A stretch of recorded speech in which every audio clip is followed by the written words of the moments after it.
अस्सलामुअलैकुम, I am Ramshali and welcome to my YouTube channel easy to understand.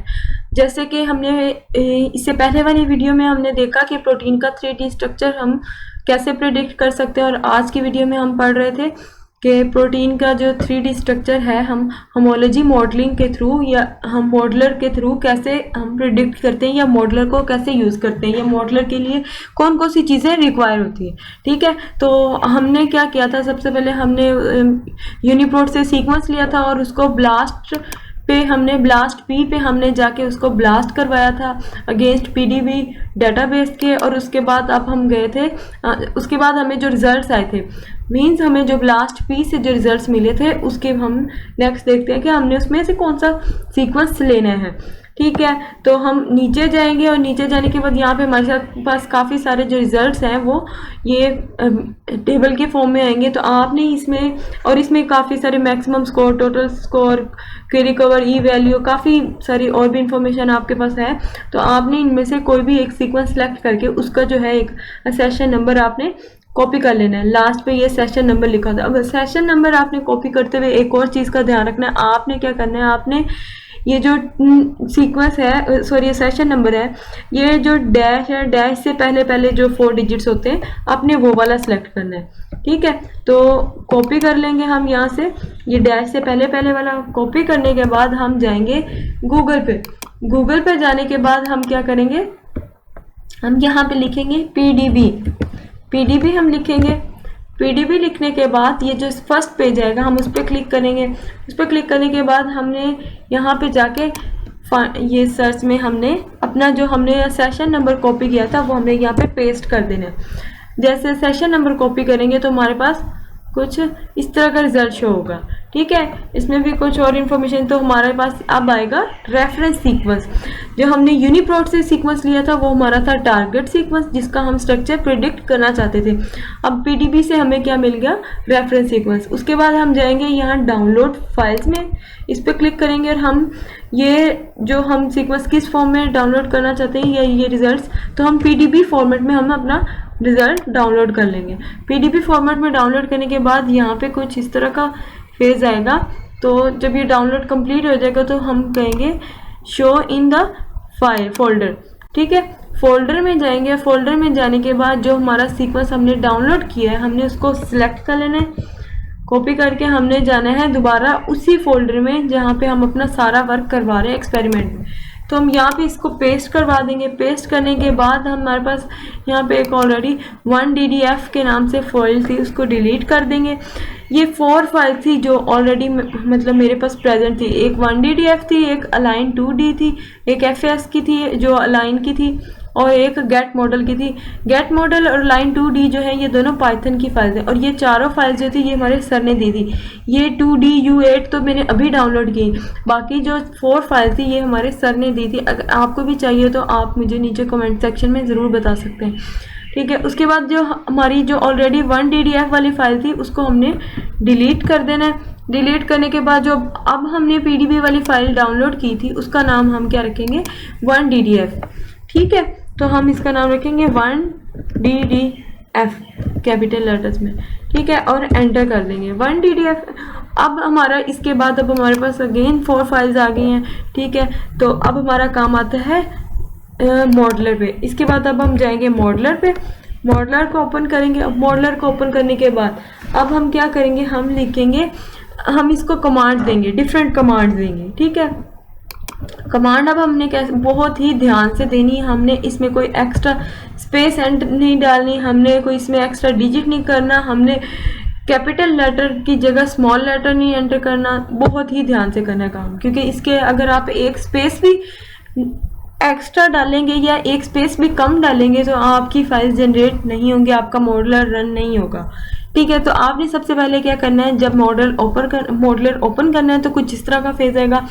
आपने यहाँ पे लिखना है स्मॉल लेटर्स में लिखना है आपने CD स्पेस। ठीक है, CD स्पेस डालने के बाद अब हम क्या करेंगे, हम दोबारा हम उस जगह पे जाएंगे जहाँ पे हमारे तमाम फोल्डर फाइल्स पड़े हुए हैं। तो हम अब इसको हम CD के बाद हम अपना पाथ एंटर करेंगे। अब पाथ कैसे एंटर करते हैं, हम यहाँ पे ऐसे क्लिक करेंगे तो ये हमारा सारा जो पाथ है वो कॉपी हो जाएगा। और उसके बाद Ctrl+C करके आप इसको कॉपी कर लें। कॉपी करने के बाद आप दोबारा मॉडलर पे जाएं और CD के बाद जो हमने स्पेस के बाद जो आएगा हमने वहाँ पे इसको पेस्ट कर देना। पेस्ट करने के बाद हम एंटर करेंगे। एंटर करेंगे तो कुछ इस तरह आएगा। दोबारा जो हमने ऊपर लिखा हुआ था अगेन दोबारा हमें नीचे शो होने लग जाएगा। अब शो होने लग जाएगा तो अब हमारा सेकंड हमने इसको कमांड देनी है। फर्स्ट कमांड हमने इसको क्या दी थी, पाथ दी थी।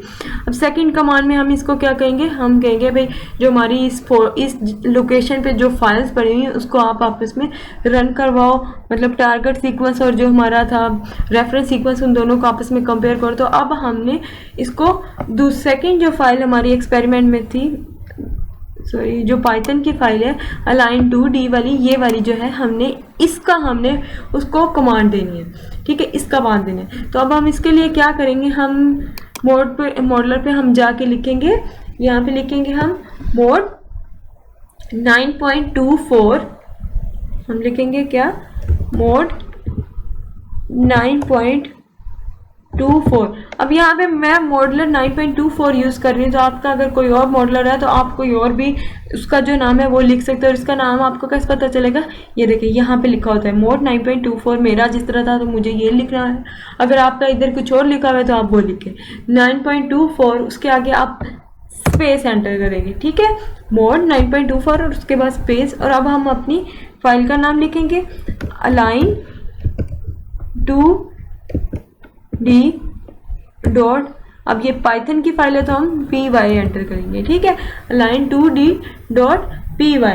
ठीक है, अब इस तरह करेंगे और ये आपने बहुत ही ध्यान से लिखना है। अलाइन का ए बड़ा नहीं करना है, एल छोटा, मतलब जिस तरह आपने अपने फोल्डर में इस align2d वाली फाइल का नाम रखा है आपने सेम एग्जैक्ट वैसे ही रखना है। और उसके बाद आपने एंटर कर देना है। एंटर करेंगे तो यहाँ पे थोड़ा सा ये टाइम लेगा।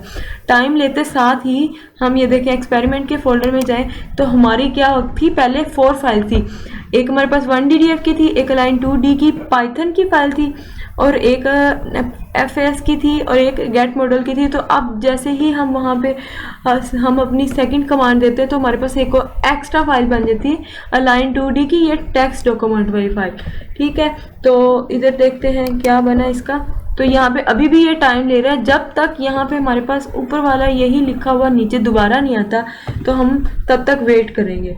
ठीक है, तो इसके थोड़ा सा वेट करते हैं। चले जी, ये काफ़ी टाइम वेट करने के बाद ना हमारे पास ये नीचे लिखा हुआ आ गया। अब हम इसको थर्ड कमांड देंगे। ठीक है, थर्ड कमांड देने के लिए हम दोबारा अगेन क्या करेंगे, हम लिखेंगे मोड 9.24 और फिर आगे हम लगाएंगे स्पेस। ठीक है, स्पेस लगाने के बाद अब हमने अपना जो हमारी यहाँ पे पाइथन की एक और फाइल थी, ये वाली गेट मॉडल वाली, जिसमें हमने मॉडल्स गेट करने हैं, तो हम उस फाइल का हम नाम लिखेंगे। तो ये आपने ध्यान से लिखना है, स्मॉल लेटर्स हैं, डैश है, जो भी है, तो आपने ये अब नाम ध्यान से लिखना है। तो इसमें हम लिखेंगे गेट डैश मॉडल और डॉट py, पाइथन की फाइल है तो हम डॉट py, और अगेन एंटर कर देंगे। अगेन एंटर करने के बाद ये अगेन कुछ साल का वक्त लेगा, मीन्स थोड़ा सा टाइम लेगा और आपको वेट करना पड़ेगा। तो काफ़ी टाइम वेट करने के बाद हमारे पास ये अगेन नीचे लिखा हुआ आ गया। और हमने क्या किया था, गेट मॉडल को डॉट py को जब हमने पाथ दिया था, इसको कमांड दी थी, तो उसके बाद हमारे पास जो हमारा एक्सपेरिमेंट वाला फोल्डर था उसमें काफ़ी सारी न्यू फाइल्स भी जनरेट हो गई हैं। ठीक है, pdb की भी, और इसके अलावा और भी फॉर्मेट्स वगैरह में, एक्सटेंशंस वगैरह में भी ना फाइल्स आ गई हैं। तो हमने ये 10 शायद, ये हमारे पास 10 जो है pdb वाली फाइल्स हमारे पास बन गई हैं। अब ये हर जो फाइल है, हर फाइल से एक स्ट्रक्चर बनता है, 3D स्ट्रक्चर बनता है। तो उसके लिए क्या करना होता है, हमें काइमेरा पे जाना होता है, तो वो हम नेक्स्ट पार्ट में देखते हैं। और इसके अलावा यहाँ पे एक और होता है फोल्डर गेट मॉडल का, इसमें भी हमारे पास काफ़ी सारी इंफॉर्मेशन होती है, तो ये हम नेक्स्ट वीडियो में बात कर रहे हैं। ओके जी, अल्लाह हाफिज़।